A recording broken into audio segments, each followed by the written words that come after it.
Man, what what we got going on?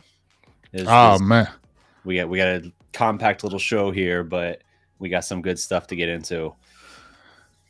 First in what the up, the house, ninja? What's up, Da dog? Ninja. Dude's feeling it. He's already throwing the fire, and I've already botched the shit out of this intro. We're off to a That's good start.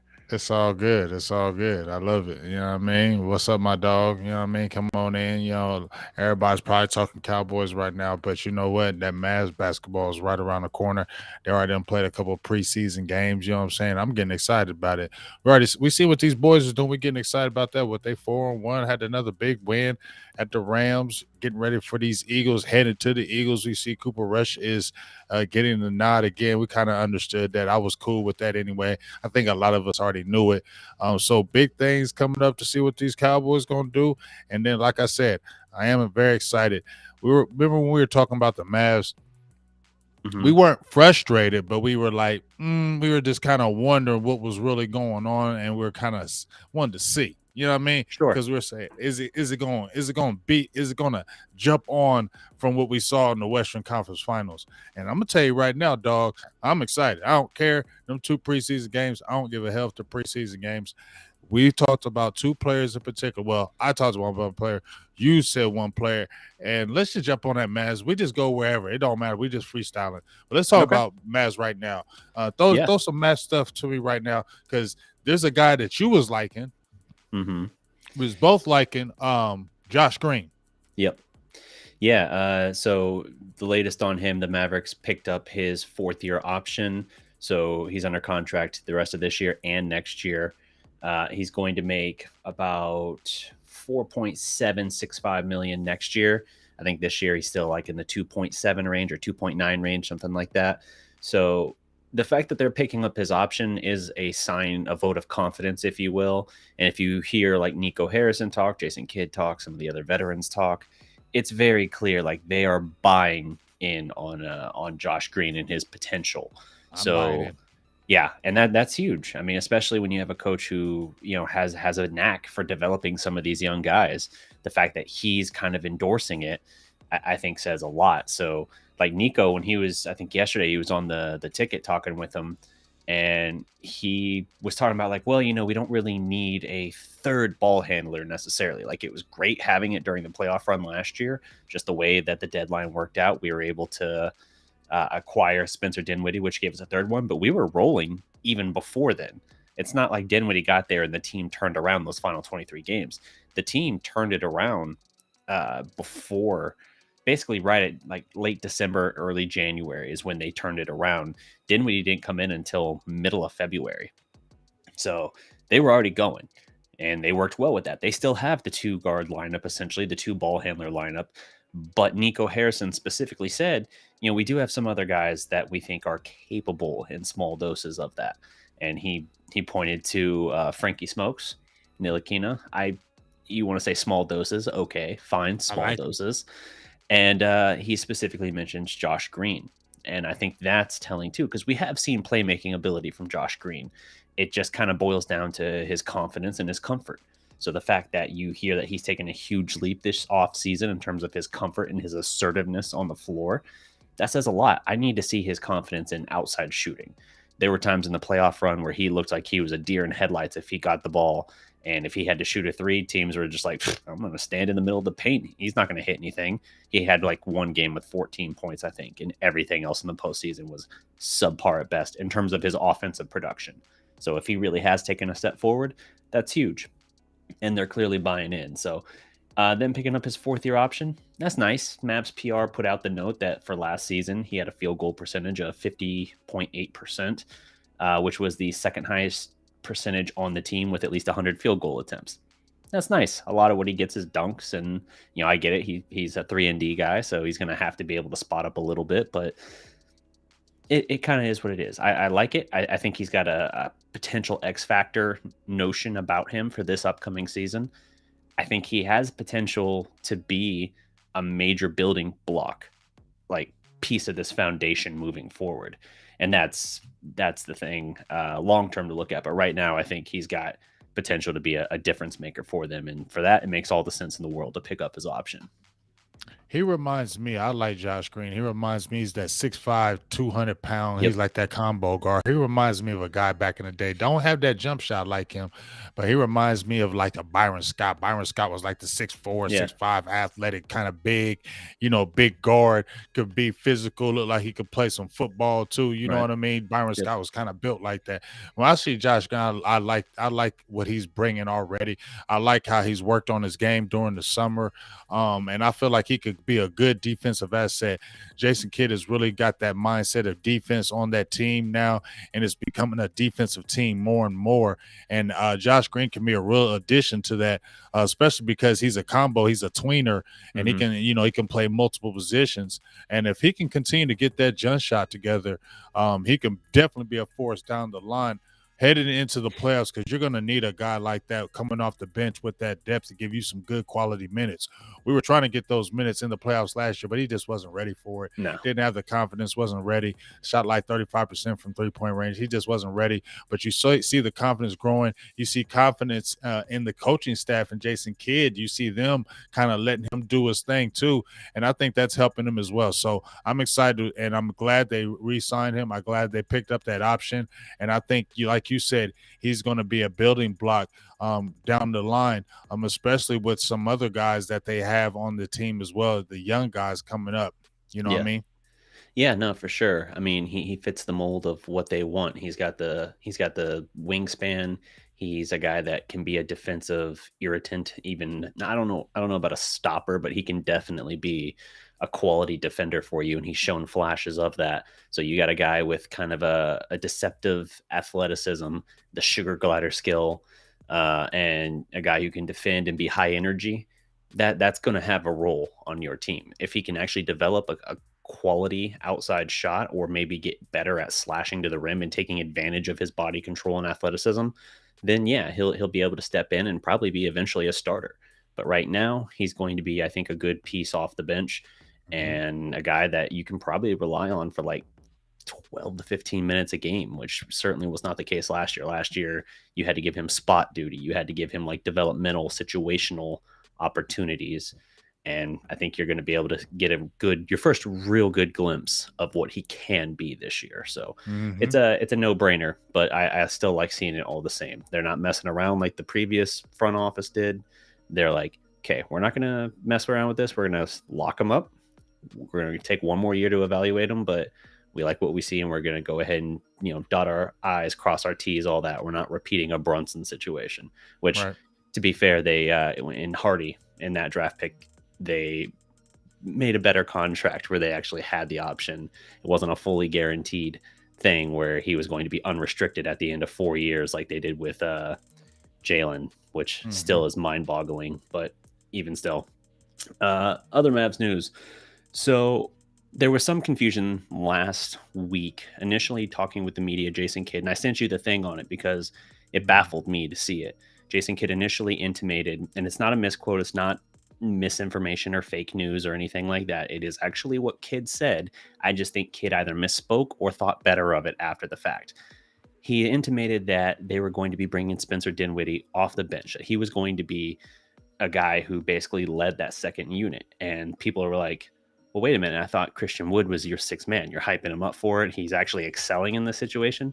Now, if you're bringing Spencer off the bench, you're going to have Spencer, if he's running the show for your second unit, he's going to be your sixth man. So are you further demoting Christian Wood? Like, even if you're going to try and give him a lot of that same feel, if you're not having Dinwiddie in the game prior to that, but you still want Dinwiddie to be a, hey man, we want you to be aggressive and score.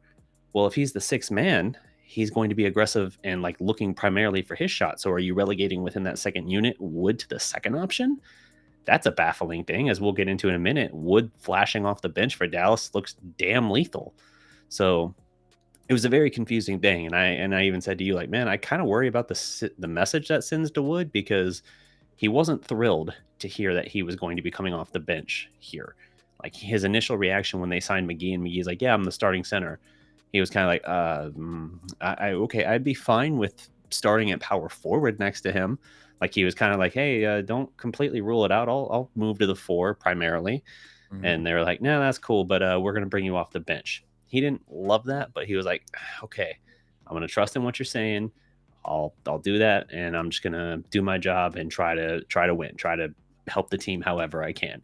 I was worried that this message would then be like, yeah, we're going to actually lower your role even further. Thankfully, that appears not to be the case because clarification from Kidd, I think yesterday or the day before, said that no, Spencer Dinwiddie is a starter. However, he is going to also, him and Luka are staggered. It's not like they come off the floor at the same time. When Luka goes out of the game, and they'll be staggered in a way where it's not like Luka comes off the floor before Dinwiddie every game first. But the idea is that Dinwiddie is going to play off the ball starting. And then when Luka goes to the bench, Dinwiddie will run the second unit. So he's still going to be facilitating, but it's going to still have Christian Wood as your sixth man because Dinwiddie will have already been in the game and already contributing like that. That makes more sense to me. Like that makes a lot more sense. And I think it is a good way to get Dinwiddie kind of acclimated in the game without having to run everything immediately through him. Letting him play off the ball from Luka, I think, is a good opportunity to set that up and still lets him get some of his shots kind of get going a little bit before then turning it over to Wood, who I think is going to be stellar. So, yeah. Well, what do you think of that? We'll see. I thought about it for a while after you sent it to me. I've been thinking about it. I like him better with a second unit, honestly, and I think maybe he should. I think you should still have Wood the way they're doing it with the sixth man, or give him the minutes. I think his has understanding with Wood because he's getting a lot of minutes. If you looked at his minutes, his first two games, he's damn near the minutes that they're playing. Like even with Luka was Christian playing. Wood. Yeah, Christian Wood. Even with the minutes that he played in that game, he got quality minutes in that game off the bench. Yeah, early. I mean, 22, a little over 22 minutes a game in preseason, but I don't think that's an accurate barometer. I'm not saying he's going to be 30 minutes necessarily, but I think he'll probably be more like 25, 27, something like that. If he's getting hot, though, if he's getting hot like he was in that game, in that last game against Orlando, and he's hitting those jump shots, and he's going to play, it's going to be key with him and Luka playing that pick and roll because he can do the pop and drop out there. So I think if he's getting hot out there, it's going to be hard to kind of take him out. And he's long, and he can he's got some slithery moves to the hole. So I'm going to gauge that. But the Dinwiddie thing is, are you cool with Tim Hardaway being on the bench, or would you be cool with Hardaway starting? No, because I want Hardaway off the bench. You want Hardaway off the bench? Yeah, but go ahead with your argument. Because see, here's the thing. Because with Dinwiddie, he's still inconsistent. He plays too much with that ball for me sometimes, and I don't like that. And to me, it kind of I don't think it's a good bounce off with Luka. That's just my opinion. I don't think it's a good bounce off because he over dribbles too much sometimes. And I see it in games. He'll dribble it too much. And Luka is more ball dominant. And I think it'll stagnate the offense because he tries to dribble too much. And I feel like the reason why Hardaway, I would say that option, because he's going to be more the guy that's going to shoot that ball. He's when Luka's going to the hole, he's going to be looking for those guys that are out there on the perimeter hitting those shots. When Dinwiddie comes in the game, then you got him facilitating, giving it to the Christian Woods. Maybe you see the Hardy or the Josh Green. You see him facilitating more, and then he can be able to do more of his dribbling and get into the hole, where I don't feel like it was stagnant the offense, in my opinion. Yeah, I mean, I get what you're saying about the over dribbling thing. That has been a little bit of a problem with Dinwiddie, at least last year with Dallas. That was a little bit of a problem. In previous stops in previous years, he was almost exclusively a spot-up three-point shooter. So it's hard to kind of get a real accurate read on what he would be. The reason with Hardaway, I would say I want him off the bench. If you're talking about inconsistent, that's Hardaway, dude. He is the ultimate hot and cold streaky shooter. He'll either go lights out and put you over the top, or he will dig a hole and keep digging. I think he makes more sense as a spot-up shooter off the bench. Hardaway can create a little bit for himself off the dribble. It's usually one or two dribbles on a pull-up, not a whole lot of going all the way to the basket. But again, I think with Dinwiddie, if you instigate him a little bit into, or integrate him a little bit into the starting lineup, let him get some of his shots and get working there a little bit, not having to shoulder the full burden of creating. I think you can balance that better, where the dynamic between him and Wood doesn't feel almost like it's like wrestling for control of like who's who's kind of like running or not, who the offense is running through for that second unit. I think as much as possible, I want Dinwiddie running the offense for the second unit, but I want Wood as like the central point that they run through. Like I want him to be like the number one scoring option in those cases, because I think the mismatches he creates are so advantageous for Dallas. Whereas Dinwiddie's good. He's effective. Yes, he can be inconsistent, but I think you can get a better balance with him working with the starters and then saying like, okay, Luka's out. You're the second option scoring wise, but you're also now the facilitator. And we're going to try and get Wood cooking, because the mismatches, oh my God, the mismatches Wood is going to create working against second units. Speaking of which, so Christian Wood in the preseason, we mentioned a little bit here. So far through 2 games, obviously tiny sample size, both games coming off the bench, 19 and a half points on 60% shooting. That's 15 of 25 shooting, 5 of 10 from 3, so 50%. 7.5 boards, that doesn't grab you, but the last game was really low. Like against Orlando, it was only 2 boards. He had 13 against OKC. So yeah, and it's like in 22.3 minutes per game. So he's getting his shots for not a lot of minutes. He's getting his looks, he's getting his shots, and he's cooking, and he's scoring at all levels. Like he's knocking down threes, he's catching the alley-oop dunks, the putbacks, he's finishing up around the rim. He is doing all kinds of, exactly what you would want. Offensively, he is the realized version of what Dallas hoped to get out of Kristaps Porzingis. He is. And he's more athletic on top of that, obviously. So the promise is there. The difference is they're not, at least yet, married to him in a long-term, huge money contract where it's like, well, I guess you're a starter because we didn't pay you $158 million to come off the bench. And availability has not been a problem for him near as much, obviously, as it was for KP.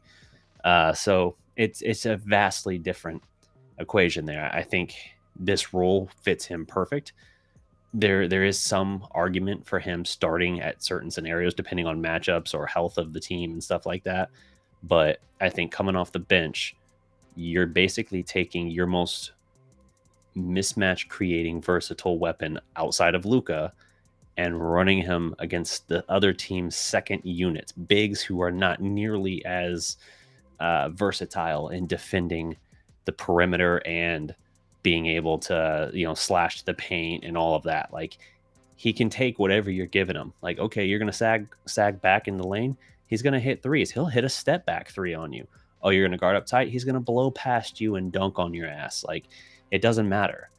That's something that if you have that kind of weapon, you have to utilize it to its maximum potential. And I think in this scenario, they're best suited to do that. Well, see, this is what I love about Christian Wood, right? Ever since he came into the league in 2015, right? Anytime he's got significant minutes, he got pretty much no minutes. Philly, Charlotte, Milwaukee, right? No minutes, nothing. He went over to New Orleans, got a few little bit of ticks, went crazy. You're like, okay, right? So then when he starts to get the significant minutes, right? When he was in Detroit, when he played 62 games, right? He got significant minutes, 13 points a game, 6 rebounds. When he got minutes where you're like, okay, you're playing, you're starting, right? 21-9. Last year, 17-10. And that was in 68 games. The thing I'm seeing is every time he starts really cooking and you really let him get in games and really start letting him get work, he produces. And like you said, he can score on all levels. He showed you all those levels in that Orlando game. He was going after the ball, getting putbacks. I think he had a putback dunk. He had 2 where he got the rebounds right around the rim, put it back. He had that 1 3 where he came down right off on the break, hit it deep, and then he had the step back 3, boom. And then he's got a nice little turnaround where he can dip in and then pull it out. So he's got a lot of, and he's long. And like you said, the thing that I like about him is what you wanted from KP, this is what you can get in Woods, and he's going to be available. You're not going to have to worry about seeing KP getting a 20, 21 point, 15 rebound, and you're salivating again like, yeah, there we go. And then Yep. he's got to sit out the next 3 games because he's hurt. We're Mm-hmm. feeling good about Christian Wood's availability, because if you're going to be good, you got to be available, be on that floor. So he gives you all those options. And then when you add the JaVale McGee situation with that length and that defense that they're going to add Dwight Powell, because they have Powell and Wood together on that floor. And I like how they were running those two in the set. And I also like how Kidd is giving Wood the freedom. He was giving him the freedom to be able to go ahead and get his shots. And I like that, because when Wood starts getting in a rhythm, he's really good. And then I've seen some of the comments, and just like you said, DDP, he may not be starting, but by the end of the games, he may be in there, because you're going to be needing that, especially. And I want to say one thing, when you were talking about the pick and roll, I think we saw the oop when we Luka and JaVale McGee, we saw it already in that game. So I'm like, okay, yep, we're going to be seeing a lot of that, because Luka's going to be setting that up. McGee is going to be right there, because he's still hella athletic at 35. Wood's going to be there. You got Powell now. I feel good that you got big men inside there, athletic big men. Now we can challenge teams, DDP. Now we can challenge teams. Yeah, I think so for sure. I mean, the things that Luka really needs around him, they've been acquiring those. They've got guys that are effective 3-point shooters. They're collecting guys on their roster that can defend well. Obviously, Bullock and Dorian Finney-Smith. Again, we talk about the potential upside of Green and what we've seen in flashes of him defensively. Hardy, he's another one of those guys that he's really right now more of just an offensive potential. Defense, I don't see as much in that, but there's a rule for everything. He can, Brunson wasn't a great defender by any means. He was at best average. So you can develop something similar in that, where it's okay if you have, one of your guards, whether he's a backup or eventually works his way into starting, who can be one-dimensional in terms of, what side of the ball. So yeah, it's having that, and then having guys that can finish in the pick and roll, because Dallas runs more pick and rolls than just about anybody. That's huge. And it makes a lot of sense to have Dwight Powell, for as maligned as he is, and I get it, but at the same time, he's always in like the top 5 percentile, it seems like, in pick and roll finishers. And that's one of the best things he brings. And it doesn't always stand out in box scores. I get it. And I get how in playoffs, in like 3 playoff years he's been there, his minutes are always low, because they find they can't really play him. Like, there is a very good argument for why he doesn't make a lot of sense for the team long term. I get it. But at least for what you got on the roster right now, your current composition. Right now, you love him, though, DDP. You feel me? And what you can get, with him and McGee and Wood. Yes. You got now all he's these guys better. who can, all these guys who can finish pick and rolls with, ferocity, guys who can actually be aggressive. And that sets up Luka. That gives him the weapons he needs, that his skill set can best maximize to take advantage. So I love what they're doing in the roster reconstruction. And I think last year, I said it before, it was kind of like a Frankenstein's monster of how they assembled that team. The fact that they went on that playoff run was tremendous, but it was also unprecedented in the sense that, like, it almost made sense. It almost happened in spite of itself. The fact that they had no interior defense, the fact that they were getting killed on the boards, killed in points in the paint. And they basically just said, like, okay, we're acknowledging we're not going to win those categories, but we're going to blitz you and scramble like mad in these other areas just to keep you off guard. And then we're going to trust that offensively, you're not going to be able to figure us out. And not only did it work to beat Utah, it worked to beat Phoenix. And then it pushed the Warriors. It's like, I know that was a 5-game series, but there was at least a couple more of those games that were there. You should have had game 2. That's a series that could have been 6. I don't know if it would have gone 7, but it could have been 6. Like, you gave fits to teams. You were not a fluke, but you were not smoke and mirrors, but you were almost defying the odds in a way that, like, conventional rosters that win titles, that make deep playoff runs, simply don't do. They're not built that way. And so to have tried to run it back and just say, oh no, let's just run it back and we got this works. No, I think that would have been a disaster. I don't think you can bank on that. What they're doing is a much more traditional, typical, straightforward thing, but I also think it's more sound, more fundamentally sound. And that is, I think, a smart investment that maybe in the regular season you don't see a huge payoff, but it's so much better built for a postseason run. Yeah, this team is definitely built for playoff. And the thing that's standing out to me, DDP, is the depth. That's Hmm. what I like about this team, the depth. They got a bench that you can go to. You don't have to feel like it's only one or two guys, and then guys are tired. Luka's playing all these extended minutes. Now you feel good that you got guys off the bench. And I want to talk about one player, and I know you're more cautious than me, DDP, and I'm cautious. Let me Hmm. not lie and say I'm not cautious, but I know you're more like, let's just chill and take this slow. And I know we saw it in the Orlando game, where those are the games you can see with Hardy. He was Hmm. like 2 for 10. I can't remember what he was on 3-point range, but it wasn't good. No, Um, and you're gonna see those games with him. I get it. And he started that game, if I'm not correct. They started him in that game. I think so. I'll look it up. They started him in that game, which I was kind of just excited. I like how kid just did it for maybe his confidence, maybe feel good. He's starting alongside Luka. Yeah, ain't gonna be doing that in the regular season, but he probably just want to make him feel a little good preseason game. But we saw what he did in the OKC, right? Yeah, he 16, started 20 minutes against Orlando.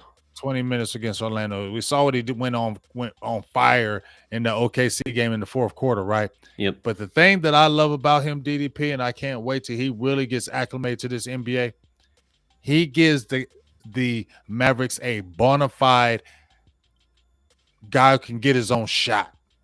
Yeah. When you look at the other guys on the team, it's more built like Luka's the guy. He's going to the hole. He's either going to take it or he's going to dish it out to you, and y'all got that three. And it's more those forwards are all built kind of like that to be on that wing. They're not really shot maker creators.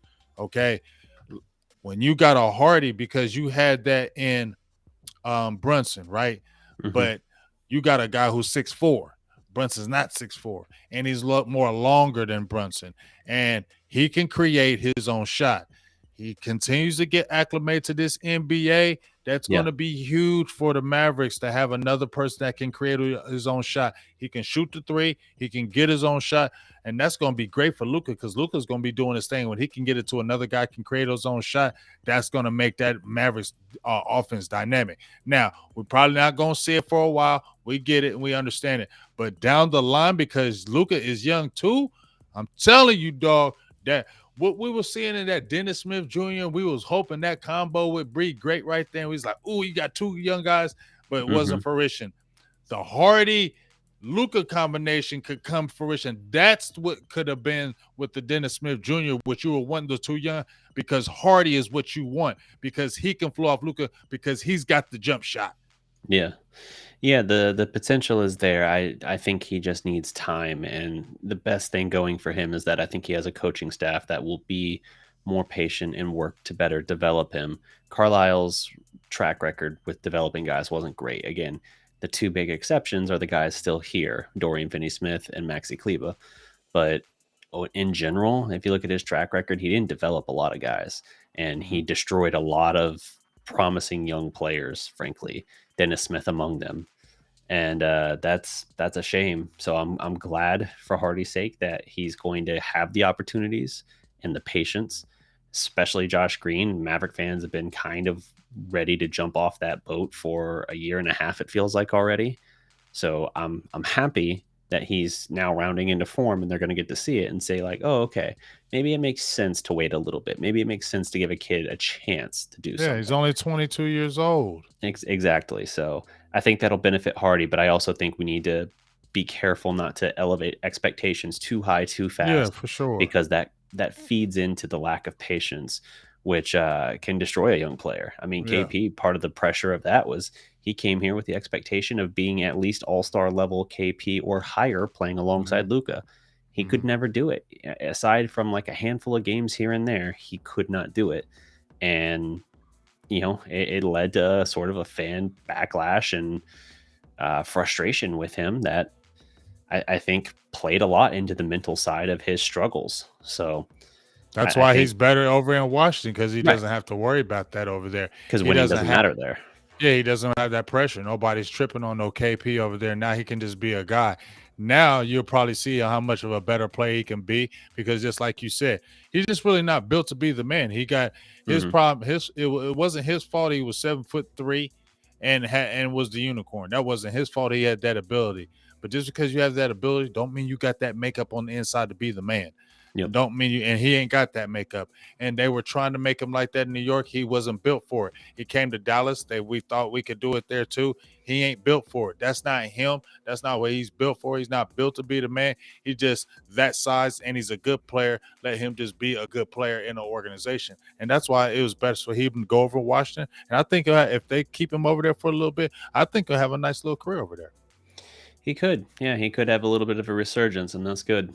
He won't never be great like that, but No. he'll be one of those steady. Be like, okay, I see KP. You know, he'll get you some good steady numbers because now he's under the radar and he don't have that pressure. He can just play basketball because he's not built for that. Yeah, agreed. Do you want to hit a couple Cowboy points real quick before Yeah, we can we do dip that. out of here? Because I know you got another roundtable you're doing here after No, this I show ain't doing. wraps. No, I'm not. Oh, No, you're I'm not not. doing that? No. I got to just take care of something like other something. But I'm Oh, not doing the okay. round table, dog. Gotcha. We doing this show. It was the Yeah. round tables going on right now.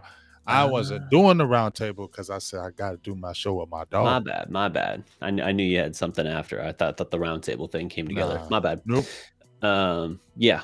So let's talk a little bit of Cowboys here before we wrap up. Let's do it. All right. So we'll treat this sort of like a quick rapid fire on the Cowboys thing, and then Mm-hmm. we'll talk just a brief moment about the Philly preview. Yeah. So Cowboys defense and special teams sparked them to another win. They're 4-1.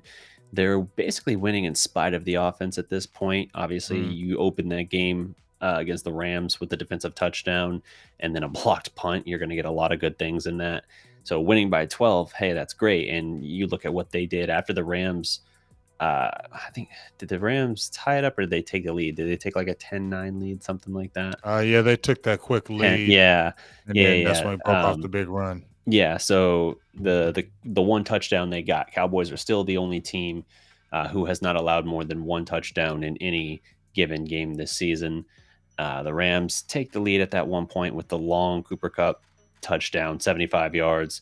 And from that moment on, the defense locks it down. The rest of the way, 0 points for the Rams offense, 4 punts, 2 turnovers, 126 total yards, -1 rushing yards, 5 negative plays, and 4 sacks allowed.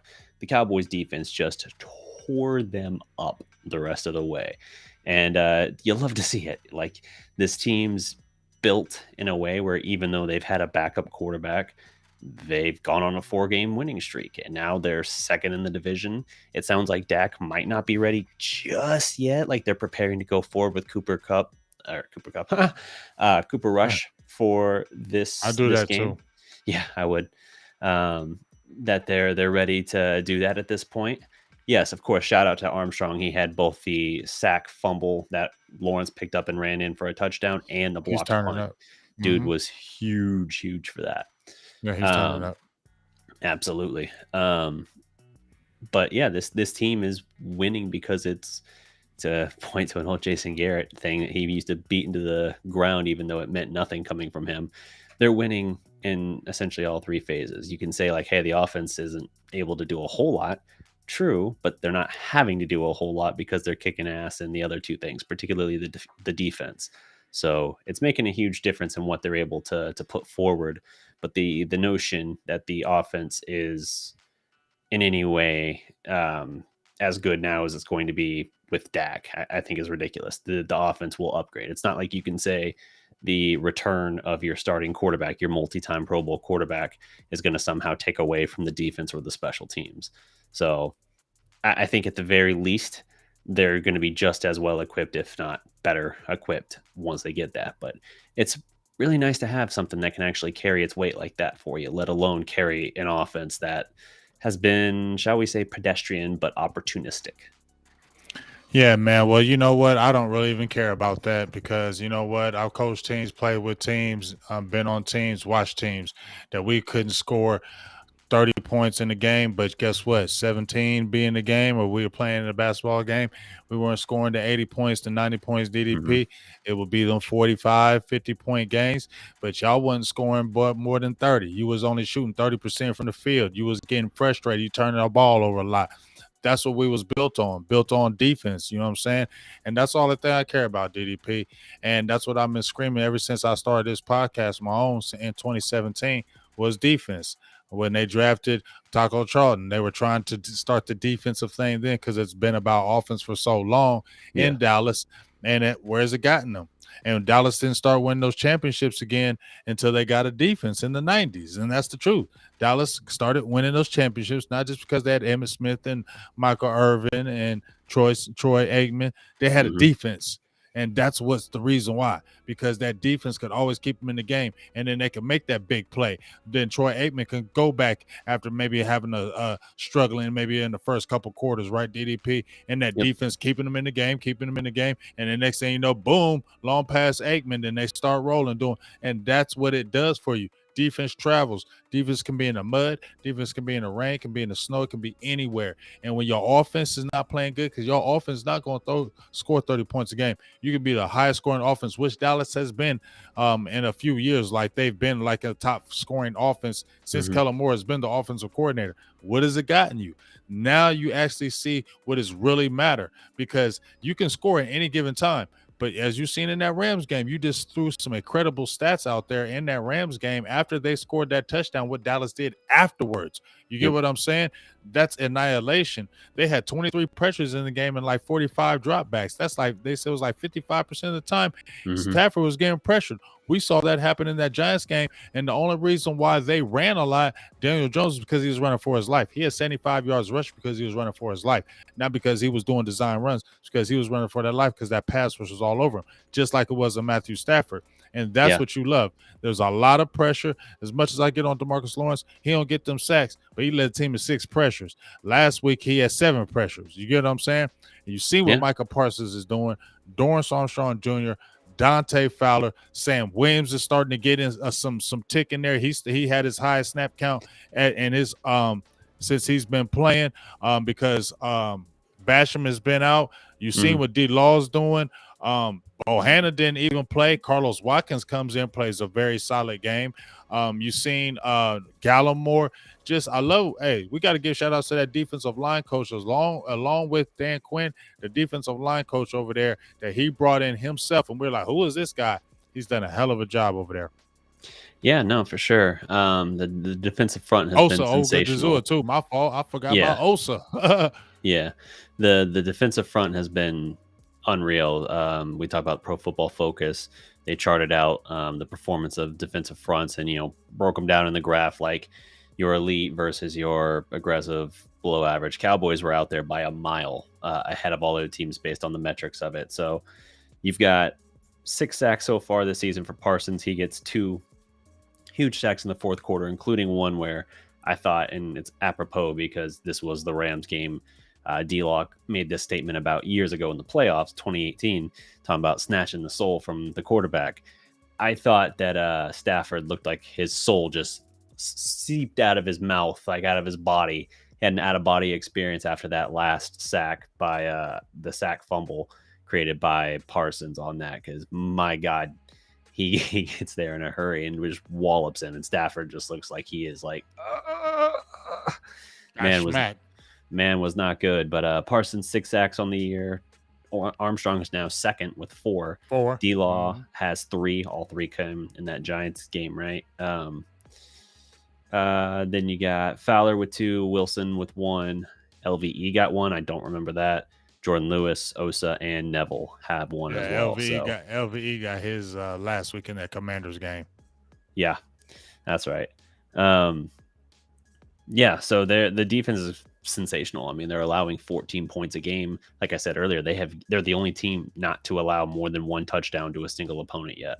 They are legit in every sense. Even with Diggs getting burned a couple times in that game, the 75-yarder to Cup, like, you're not gonna be able to do anything about that, man. Like, that just is what it is. You have a guy that is probably one of the he's gonna do that to everybody. Yeah, you have one of the absolute best one of the absolute best receivers right now, going right now.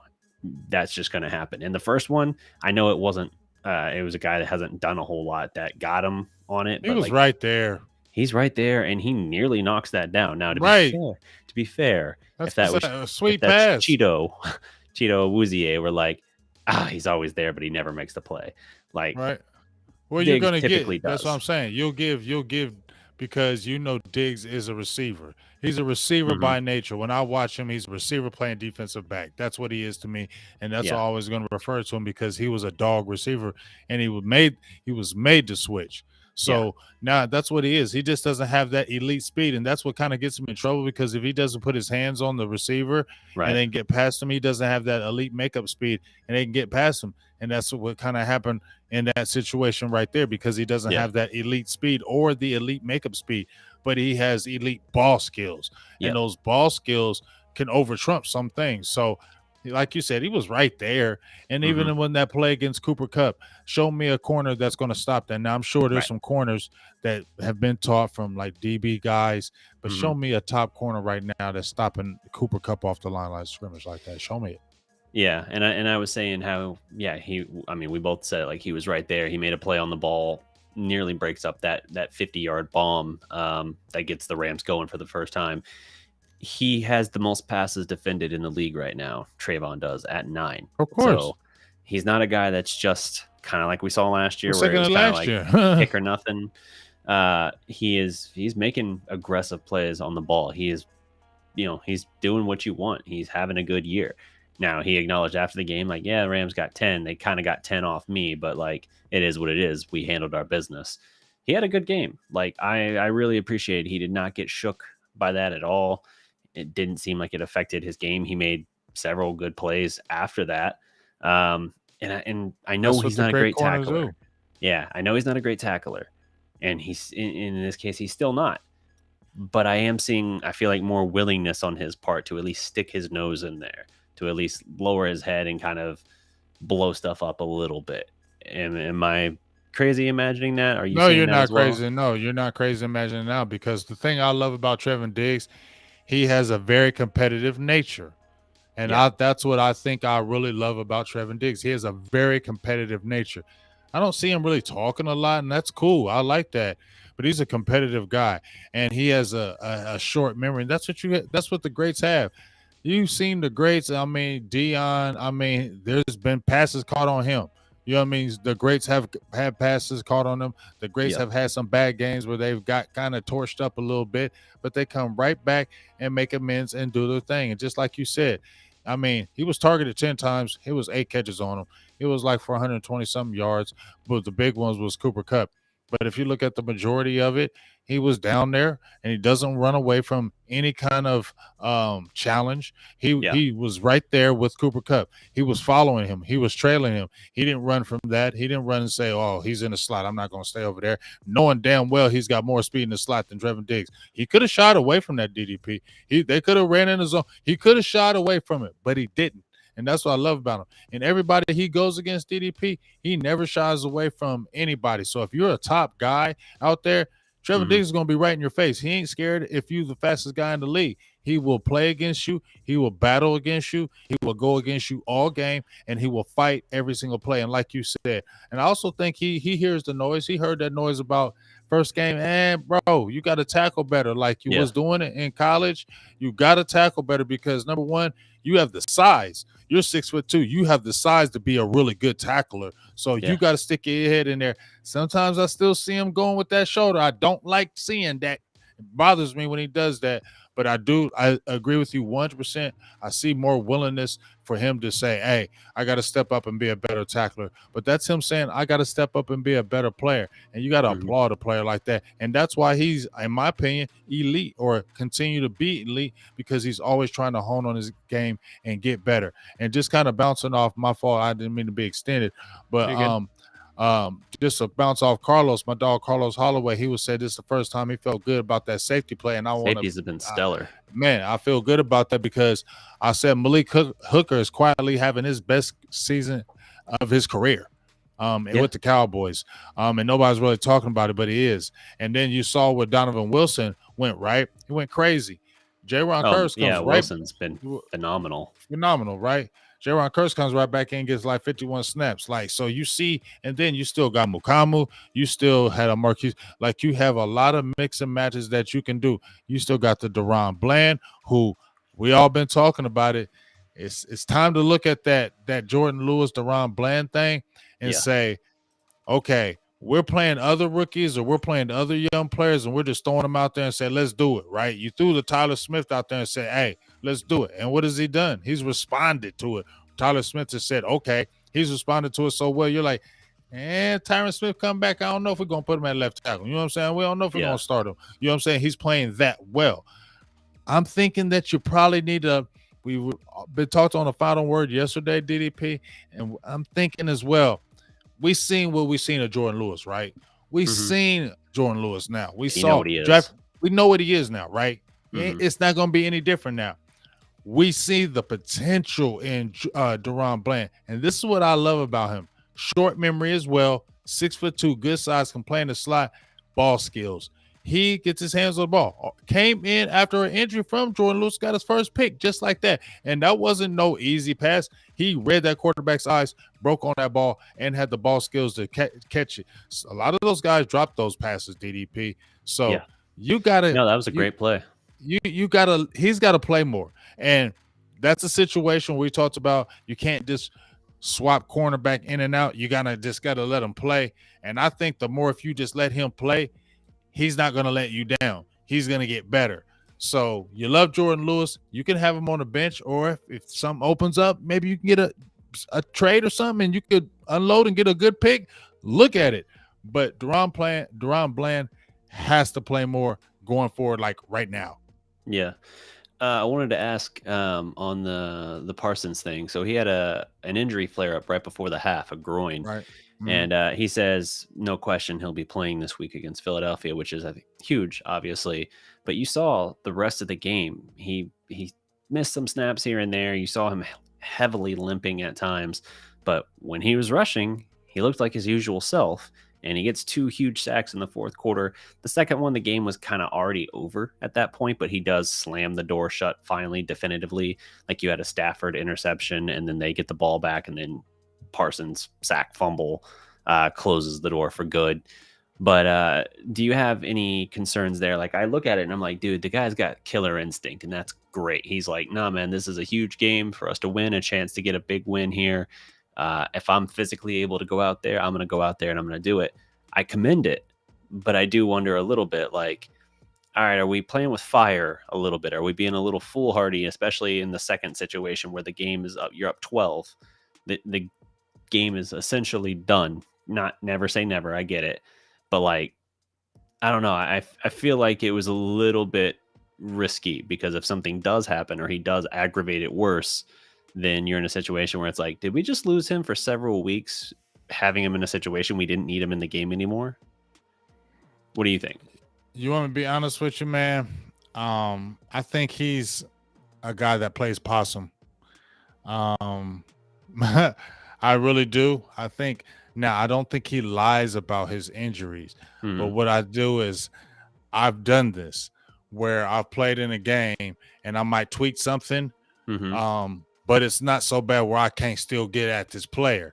I might let him think it's worse than it is. So maybe I can get the advantage and he'll let up a little bit and then I can go hard on him. We've seen it, how people, you can set him up, people like that. And I think that's what he does at times. And I think he might have tweaked that, got that little injury. But I feel like when the whole team is over there reporting Micah Parsons is hurt, Parsons is hurt, that gives them a sense of a relief or relaxing. Oh, he hurt. He can't come off that edge again. He hurt a little bit. And then next thing you know, bam, he come right off that edge. You like, oh, snap. And then he gets up underneath and then boom, next thing you know, strip sack, fumble. I think he does that, big dog. Just me. I think he tweaks something here, but he's just a supreme elite athlete. I don't feel like in my opinion, he's like the Lawrence Taylor type athlete. He's those 1 in a million type athletes that he can play reckless. He can play crazy. He's not going to have those injuries. He's not going to be that injury guy because he's just so elite. But I really just feel like he plays possum with some of these guys and saying, "Oh, I got a little ankle injury. I'm coming out there." Jim Brown used to do it. He used to get up slow, act like he would be hurt after you hit him, and then the next play they thought they hurt him, and the next play, boom, he'd break off a 65-yard touchdown. They're like, "Damn, I thought he was hurt." Because he was getting up slow. I think Micah does that too. Just me. Yeah, no, fair enough. Let's see. I'm trying to see, was there anything else on that game that I wanted to touch on? I think that did it for the main points I had for this. I mean, the other stuff we kind of already talked about, just riffing off of stuff in the chat. Let's talk just a brief moment here about the Philly game here. So you're heading to Philadelphia against 5-0 Eagles. They're obviously they've looked good, but it's another case where it's like they've had a weak start to their schedule. Is that making them out to be a little bit of a paper tiger? I would argue no. I think it was Jeff Kavanaugh had a good stat, or maybe it was KT this morning. They were talking about how the Eagles are trouncing teams to such an extent that Jalen Hurts only has an average of like 8 passes in the fourth quarter per game right now. Like, he's not having to throw it like at all. Now, with the way their offense is built, they're obviously more lenient on the running aspect, but it's very telling in that case. And I think that could play to your advantage as long as your defense is able to hold things in check. If they can contain Hurts. You said Daniel Jones running for his life. It didn't affect the outcome of the game, but he was able to do some things and run for a bunch of first downs. I wonder if you're going to have any similar difficulties with Hurts.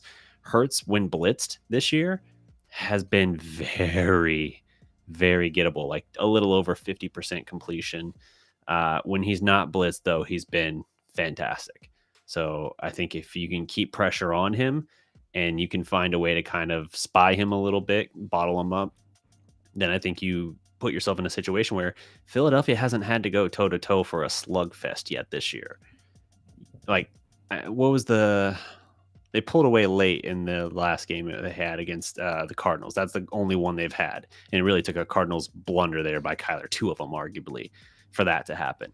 But I think Philadelphia is susceptible in this case. I don't think they've had to win a lot of slugfests in the fourth quarter where Hurts is having to throw the ball around and make a lot of things happen. So from that stance, I think there's an opportunity here, although I'm a little less confident if you got Rush running your offense, because I don't know how many points your offense puts up into Philadelphia. Yeah, I think that's the only thing on me is the Kellen Rush thing. I think he's the guy, in my opinion, DDP is the key. I know about the defense. I just feel like the defense is going to be there. I heard what you're saying about the spy, and I agree with you. They did it to perfection last year, and they bottled up Hurts. You know what I'm saying? So I feel like Dan Quinn has a plan to get after Hurts. That's why he's doing his things he's doing. And we have more players than we had last year. They up their players. You get what I'm saying? Everybody's talking about how they up their players. Well, Dallas up their players as far as that's another year in the system. Osa Ogadazoo, we mentioned all those players. Those guys is another year in the same system, and they're a year better, and we can see it, right?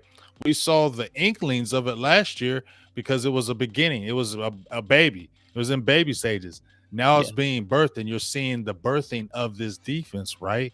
So now, even though they have added and they have gotten better on offense, Dallas has gotten better on defense. So I feel like they're going to be up to the challenge. They're going to be able to have that spy, and that's the key, though, DDP. Jalen Hurts is going to run that ball. Okay, that's what he does. He's a run-pass quarterback. He's a pass-run-pass. That's what he does.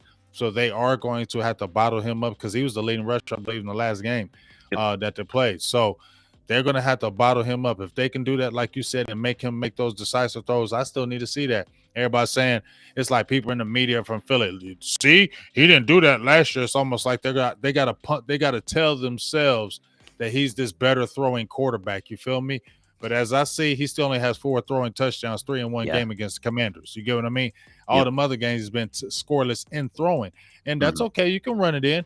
But we bottle up that run. Then let me show you make those throws, okay? Because we got a good secondary that can match up against your receivers. We got a front line that can match up with your offensive line. So it's really got to be, to me, Cooper Rush making some big throws. And I need to see Tony Pollard get more, just continue to be involved in this DDP. When he touches the rock, when he gets about 12 carries in the game, 12 to 18 touches, Dallas wins. Generally, yeah. Yeah, well, on the Hurts thing, like, when did he even become like a capable passing quarterback? Oklahoma? Like, we're going back, what, 4 years? Like, that's not a ton of time to really have developed into like an assassin of a passer. And I'm not saying he'll ever be one of those. I'm just saying, like, the notion that, oh, he's figured it out now and look how much better he is as a passer. He can make some nice throws, no doubt. But the consistency hasn't. He doesn't carve you up through the air. What he does is he brings a very capable run first style. Right. And he's a good leader. Like, his intangibles are off the charts. I actually really like his character. It's like Dak Prescott. Yes. Yeah. Except that's what I compared him to. They're more aggressive with running him though than Dallas was. Dallas he's a better athlete. He's better athlete than Dak though. Yeah, that's why he can run a ball. See, listen, when I told this to my guy Joe Castro, who does the Philly podcast, when they got Jalen Hurts, I said he's like Dak. He's like y'all's Dak Prescott. How they're going to treat him is how they're going to treat Dak in Dallas, and that's how they doing. Look how they treat him. They treat him the same way because they don't trust. They don't believe he's a great throwing quarterback. They don't trust. They don't believe it. So that's why they're trying to tell themselves this year. Oh, see, you see that throw by Jalen Hurts? Oh, he's throwing that ball now. No, he's not. He's not. He can make a throw here and there, but he can't consistently do it. No, he can't. I don't care what anybody tells me. No, he can't consistently do it. Now, he can make one of the throws where he's running him. You're like, damn, did you see that throw? Yeah, he's got some real nice ones he can break out every now and then. Oh, he got some nice ones. But like you just said, every now and then. So I'm not fearing him yet in that passing game. So that's why Dallas needs to bottle him up as far as where he can't get loose and run a little bit, because that's when he gets dangerous. When he can get her out in that pocket and that play breaks down, that's when the hell Jalen Hurts is really dangerous, can really hurt your ass. So that's if they can stop him in that aspect like they've been doing, Dallas has, they've been bottling him up in that run game. They've been winning, right? Because he ain't been running. Yeah, no, absolutely. It'll be interesting to see. With Jones, I mentioned earlier, he did a lot of damage to them on the ground, but it was kind of like a by design sort of thing. Like, he was running for his life to such an extent. One, he had no other choice. Two, I honestly feel like the Cowboys sort of baited it that way. Like, look, we'll live with him running because that means it's broken down and we can keep contained where, okay, maybe he gets a first down, but he's not going to sustain an entire drive doing that. He's not going to march them down the field and get them into the end zone. He's not going to race 60 yards down the field on us. Like, we're not going to let that happen. But that felt like it was kind of within the confines of the game plan a little bit. With Hurts, I think you do have to be a little more cautious. Now, he's not going to like blazing speed take off in that sentiment as well, where it's like, oh, okay, he'll go 60 yards. No. I don't think you have to worry about that. But with him, it's more kind of built into the framework of what they do. And so I think Dallas is probably taking a different approach in this case, because his primary method of hurting you is through that. So Dallas is going to take a different approach, and I think they're going to handle it better than they did handling Jones as far as containing his rushing. I mean, look at this. This is what I say about Jalen Hurts, right? 17 carries for 90 yards against Detroit. 11 carries for 57 yards. 16 carries, 38 yards against Jacksonville. 15 carries, 61 yards. So what does that tell you? He's running the damn ball like almost a running back. Yep. You get what I'm saying? So that's what you need to know. That's incorporated. Either he's scrambling out of that pocket and he's going to run, or he's going to have designed runs in that game. And I think Dallas would need to really keep the eye on that as well, DDP, is that they need to watch for those design runs that they're going to probably do with Jalen Hurts in that game. I really think they're going to try to do some, like maybe a option play with him, fake it, and then him run it. I think they're going to try to get him involved in that running game. And then when Cowboys start really seeping up because he's running that ball, then that's when he's gonna hit you with that deep pass. Cowboy, look, trust me on this one. I feel it. I feel it deep in my bones. Yeah. No, I'm really looking forward to this. This feels like, I don't know if it's the first true test.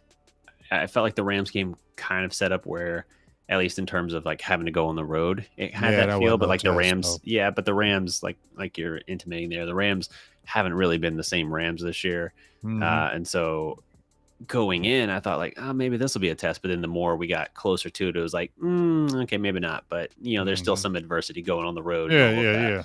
And they So still would have talent. It's not like they didn't, but yes, they it's not. They're yeah, not. And we can all see that they're not the same team. this is your first real challenge. It's not Right. just a division rival. It's They a hate you loaded team, hates your guts, at their and house the most at night. hostile fan base. I think Undefeated. you can deal with exactly. So it's very telling to say what this team is or is not when they go in and have to do this. That's one of the reasons why part of me did think like, I kind of wish Dak was ready, but I I like also this better. I have the big picture view as well, where it's like, okay, we saw what happened last year when they brought him back a little earlier than necessary. They rushed him back. He missed one game because of the calf. They brought him back, even though at the time we were doing a show. I think we talked about it, saying like, makes sense to give him, okay, one more game, and then you get 2 weak teams after that. You can get him back on track then. You You just get the have to bye week you just have right to after take, that. yeah, I think it was Arizona was the next game. And they or no. No, I'm talking about this year. My bad. No, I know. You're talking- I'm talking last year on the Dak front. It was Denver, wasn't it? Mhm. Yeah. Yeah, that was bad. And Dak never really got situated right after that again. So, definitely something that part of me says like, okay, I wish I had Dak available here, but at the very least, I want to be certain he is 100%. He is good to go. And I think that makes sense if you give him this. Like, if you give him this one more game, you've already gotten more out of Rush than you could have possibly expected. So even if you go to Philadelphia, it's a game you're expected to lose. If you do, no one's going to say, like, that's a bad loss. They're just going to say, like, yeah, you had your backup quarterback in an impossible situation. He already gave you more than you could have hoped for. It is what it is. Like, it makes sense doing that. But in the immediate moment, just wanting to beat Philadelphia in Philadelphia and just be like, man, shut up. You're not all that. You haven't done shit yet. As much as you want to say that in the immediate, it's kind of like, nah, think big picture. It probably is best to give Dak another week at least. See, here's the thing, man. I hear people talking about. I hear all these Philly fans saying, "Oh, y'all are fraudulent 4-1." I was saying the Giants were fraudulent because they hadn't beat nobody. They had beat two. They had played two teams that hadn't won a game, and when they played Dallas, right? They upset Green Bay, so that made me think a little bit. But I still need to see more from them because they don't have, to me, great talent. But they helped that defense, and then Kayvon coming back has really helped him. He's gonna be a good player over there. But they're young over there and they're fighting. You know what I'm saying? Leonard Williams is pretty good, but all what I'm saying is this is not a fraudulent 4-1 because nobody's pumping up this offense. It will. If you're talking about Dallas right now, first thing you're saying is, why is Dallas good? The defense. Yeah. Okay. And defense, you can say a team is good because you got a good ass defense. We understand what this team is. Nobody's jumping up there and saying this offense is elite or anything like that. You're saying you're winning with a backup quarterback, ball control, offense, no turnovers, keeping your quarterback upright, only giving up 9 sacks total on the season. I think they're only giving up like 3 or 4. He got like 3 last game, but I think he's only giving up like 5 sacks in those starts. So that's been very good. And like you said, that defense is only giving up 14 points a game. So this isn't a fraudulent. This defense is winning the games for you. So to me, I'm not even tripping off this game because, as you said, you got Cooper Rush, who's not a starting quarterback.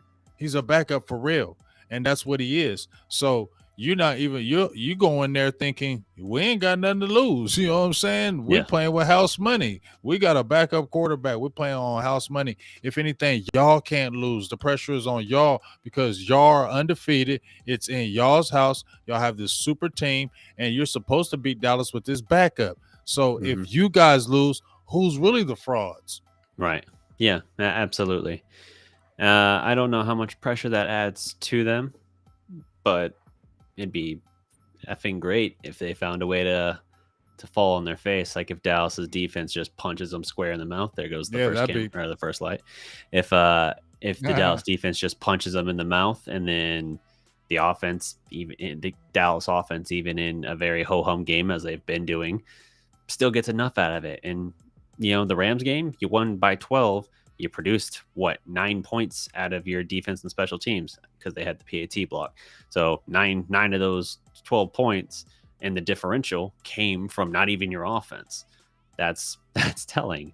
So yeah, you don't have to get a lot, but if your defense is able to dominate and control the game, then you're set. You're going to be in any game you want.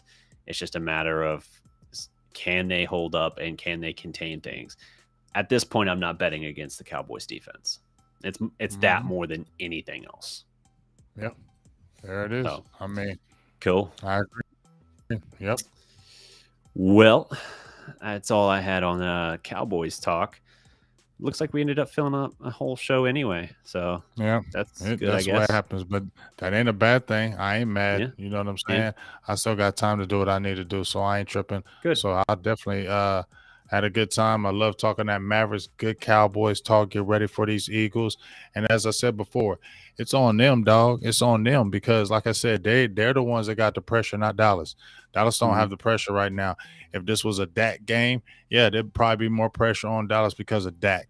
But if anything, now the pressure is on Jalen Hurts because he's got to prove and show he's that guy that can make these plays against a good defense because you're going against one of the best defenses in the league right now. So he's got to show that throwing and all that passing and all those accurate passes that he's thrown. He's got to show that against Dallas because Dan Quinn going to throw you some looks. So we're going to see.